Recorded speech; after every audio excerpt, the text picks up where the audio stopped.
Today we'll be remembering the story of a visionary leader who liberated his country, Ghana, from British colonial rule in 1957 and dreamt of uniting Africa. His ideas of freedom, true independence and Pan-African unity spread across the continent during the post-colonial era and are still very much relevant today. He survived 5 assassination attempts and was removed from power by a military coup in 1966. Kwame Nkrumah, who died in 1972, left a plethora of development, numerous publications and an eternal legacy. Like the saying goes, Nkrumah never dies. This decade is the decade of African independence. Forward then to independence. To independence now. Tomorrow, the United States of Africa. Son of a goldsmith and retail trader, born in 1909, Kwame Nkrumah attended a prestigious Catholic school called Achimota College. A good student of religion, he wanted to become a priest. But as he got older, he was intrigued by the world of politics. After graduating from Achimota, he traveled to the US and attended Lincoln University in Pennsylvania in 1935. He also attained a master's degree after graduating in 1939 from Lincoln University and the University of Pennsylvania. This period was pivotal in Kwame's life. He read a lot. He was influenced by socialist literature, the works of Karl Marx, Vladimir Lenin and Marcus Garvey. He became the president of the African Students Organization of the United States and Canada. He left the US in May 1945 and went to England, where he organized the 5th Pan-African Congress in Manchester. Meanwhile, in Ghana, then a British colony known as the Gold Coast, the United Gold Coast Convention had been formed. A first-of-its-kind party working towards self-government by constitutional means. Nkrumah was invited to be the UGCC's General Secretary and returned home in late 1947. Protests and riots calling for independence made Nkrumah a target for the British colonial government. He was briefly arrested in February 1948 alongside other leaders of the UGCC.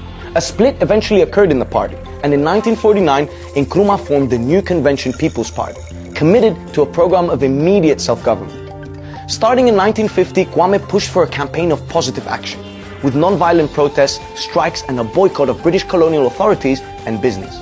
Nkrumah was again arrested and sentenced to 1 year in prison. In February 1951, the country had its first general election. It was a done deal for the vastly popular CPP. He was elected to parliament, released from prison, and in 1952 he became the first Prime Minister of Ghana. At Accra, a huge crowd cheers as Kwame Nkrumah leaves James Fort Prison freed by the governor as an act of grace on the eve of the inauguration of the new constitution. In 1957, Ghana declared its independence, the first country situated south of the Sahara Desert to do so, and in 1960 he was elected President of Ghana. Here's a quick listen to Nkrumah's independence speech. We are going to see that we create our own African personality and identity. We dedicate ourselves not only in the struggle to emancipate all the territories in Africa. Our independence is meaningless unless it can lift up the total reflection of the African continent. Kwame's government was primarily nationalist and socialist. While in power, Nkrumah pushed for the Africanization of the civil service, introduced free education and healthcare, and built a strong national education system by challenging the Eurocentrism and white supremacy embedded in British textbooks and cultural institutions. He opposed and weakened tribalism within the country. He promoted a Pan-African culture, calling for international libraries and cooperative efforts to study history and culture. He opened the Ghana Museum, the Arts Council of Ghana, and the Ghana Film Corporation. He created the Ghana News Agency, the Ghanaian Times, and the Ghana Broadcast Corporation. He also established an external service to broadcast it in English, French, Arabic, Swahili, Portuguese, and Hausa. Economically, at the beginning of his tenure, it was only success for Nkrumah. Forestry, fishing, and cattle breeding expanded. Production of cocoa, Ghana's main export, doubled, and even gold exploitation was carried out more effectively. He pushed for rapid industrialization and constructed a dam on the Upper Volta River, providing water for irrigation and hydroelectric power. Government funds were also provided for village projects, in which local people built schools and roads. Energy projects were a big thing for Nkrumah, who saw it as a means of true economic independence. He initiated Ghana's nuclear reactor project in 1961, created the Ghana Atomic Energy Commission in 1963, and in 1964 laid the first stone in the building of an atomic energy facility. His foreign policy achievements were not small either. For today, we must each see ourselves as part of Africa in order that we may face colonialist imperialism and its new form, neocolonialism, on a continent-wide front. Therefore, unity must be the keynote of our actions. Our enemies are many, and they stand ready to pounce upon and exploit our very weakness. Kwame Nkrumah sought to achieve Pan-African unity and harmony through the deep political, economic, and military integration of the continent. He created several new international organizations and organized multiple conferences, including an all-African trade union, a conference for African women, and security coordination over Algeria, South Africa, and French nuclear weapons testing in West Africa. He withdrew Ghana from colonial organizations, such as the West Africa Airways Corporation or the West African Currency Board and the West African Court of Appeal. In 1960, he negotiated the creation of a Union of African States, a political alliance between Ghana, Guinea, and Mali. To that end, Nkrumah was the founding father of the Organization of African Unity in Addis Ababa, Ethiopia in 1963, to which 32 African countries belonged to. The OAU aimed for full military, economic, and political integration. Number 1, to eradicate colonialism. Number 2, to intensify cooperation between African states. Number 3, to defend the sovereignty, territorial integrity, and independence of African states. And number 4, to ensure all Africans enjoyed human rights. Number 5, to alleviate the standard of living for all Africans. And 6, to settle arguments and disputes between the member states. Basically, what the European Union is today. The OAU was later replaced with the African Union in 2002.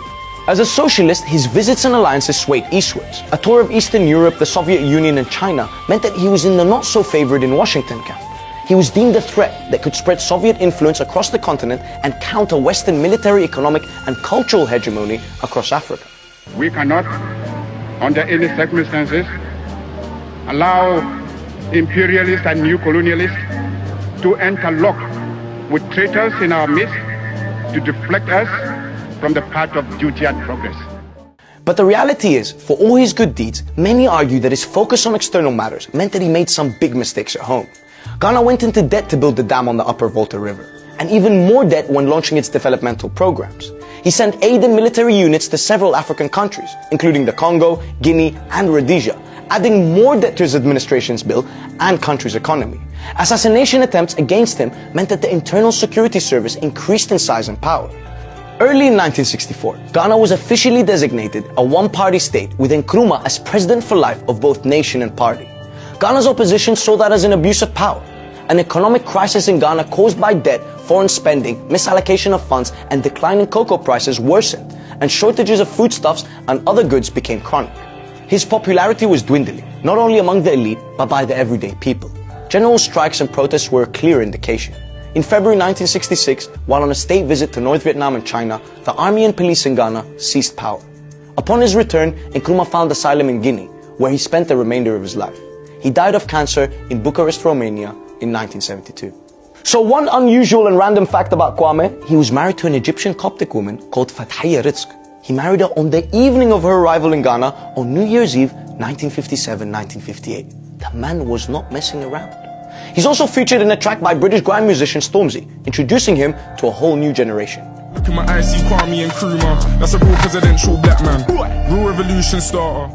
Remember, Nkrumah never dies.